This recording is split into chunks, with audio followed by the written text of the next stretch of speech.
पंत दरवाजा खोलो, पंत दरवाजा खोलो. दारावर जोरजोरात धक्के बसू लागले.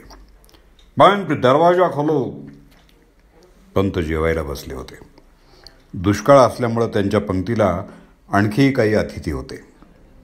पंतांच्या पत्नीनं दरवाजा उघडला. बाहेर हत्यारबंद 2 यवन शिपाई उभे होते. दामाजी पंत कहाँ है? सरकार का हुकुम है. ते यवन शिपाई गरजले. आपण आत यावं, पंतांची बायको म्हणाली. यवन शिपाई आत आले. आतमध्ये जेवणाची पंगत बसली होती.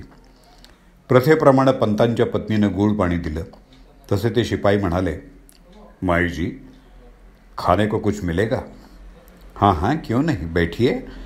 पंत आदबीनं म्हणाले आणि पत्नीला 4 पानं मांडायला सांगितली. दुपारची वेळ होती. उन्हाचा कडाका होता. शिपायांना भूक लागली होती. दोघेजण जेवायला बसले. संतांच्या घरचं ते सात्विक अन्न पोटात गेलं आणि शिपायांच्या वृत्तीत बदल होऊ लागला. ते शांत झाले. त्यांनी थैलीतून एक कागद बाहेर काढला आणि पंतांच्या हातात ठेवला. पंतांनी तात्काळ जाणलं त्या कागदात काय लिहिलेलं आहे. तो कागद घेऊन पंत देवघरात गेले आणि तो कागद पांडुरंगाच्या मूर्तीपुढे ठेवला आणि म्हणाले, माझी लाज तुला पांडुरंगा, माझी लाज तुला. कागद परत घेऊन पंतांनी तो उघडून वाचला. मंगळवेढ्यातलं धान्य कोठात लुटल्याचा आरोप दामाजी पंतांवर ठेवून पंतांना काढण्या लावून दरबारात हजर करावं असा हुकूम होता. दामाजी पंत पत्नीचा निरोप घेऊन त्या शिपायांच्या बरोबर जायला निघाले. ही बातमी वाऱ्यासारखी पंचक्रोशीत पसरली आणि पंतांच्या वाड्यासमोर गर्दी लोटली.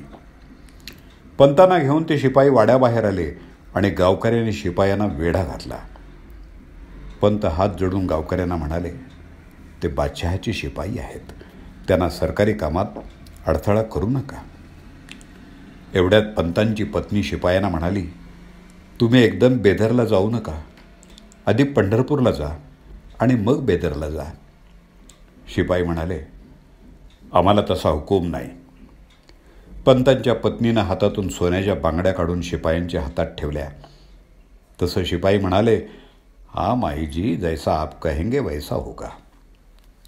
त्याप्रमाणे शिपाईने पंतांना आधी पंढरपूरला नेलं.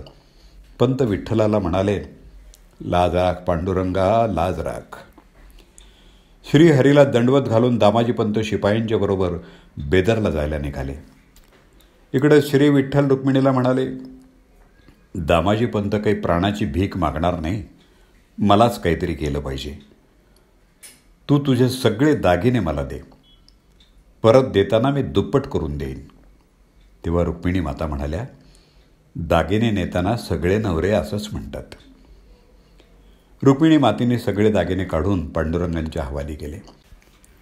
पांडुरंगानं त्या दागिन्यांचं सुवर्ण मोहरात रूपांतर केलं. स्वतःचा वेश बदलून ते महार बनले आणि झाला महार पंढरीनाथ. पंढरीनाथांनी सर्व मोहरा पागोट्यात गुंडाळल्या. पागोटं डोक्यावर ठेवलं आणि क्षणात बादशहाच्या दरबारात हजर झाले. बादशहानं विचारलं, कौन हो तुम? पंढरीनाथ म्हणाले, विठू महार म्हणतात मला. मी दामाजी पंताकडं कामाला असतो. तसंच काम निघालं म्हणून मालकाने मला पाठवलं. आमच्या मालकाने धान्य कोठार लुटलेलं नाही, तर ते धान्य गावकऱ्यांना विकलं, त्याचे हे पैसे आणले आहेत. असं म्हणून पंढरीनाथांनी डोक्यावरचं पागोटं काढून त्यातल्या सुवर्ण मोहरा बादशहापुढं ओतल्या. बादशहा मनात म्हणाला, माझा खजिना पण एवढा नाही.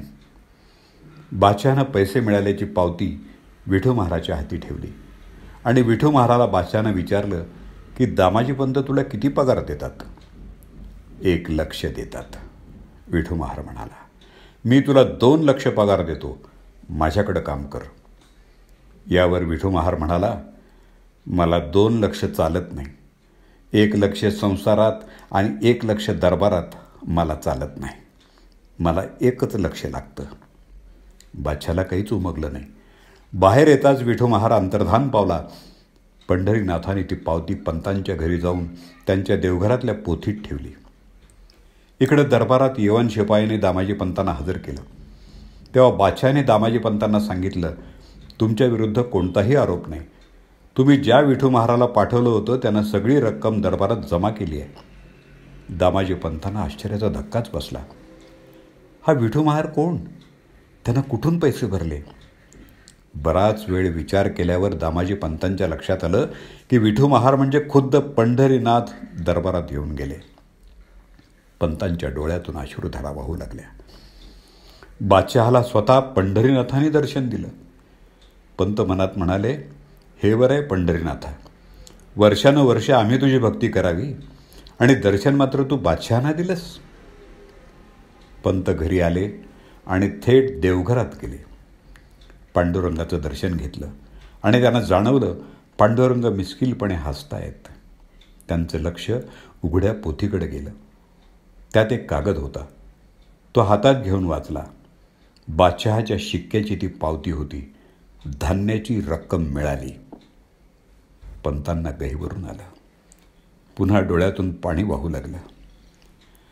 भक्तीपाशी देव घाली तसे उडी, भक्तीपाशी देव घाली तसे उडी, धूत असे घोडी अर्जुनाची. गोपाल कृष्ण महाराज की जय. लेखक प्रफुल्ल यशवंत अत्रे. वाचन दत्ता सरदेशमुख.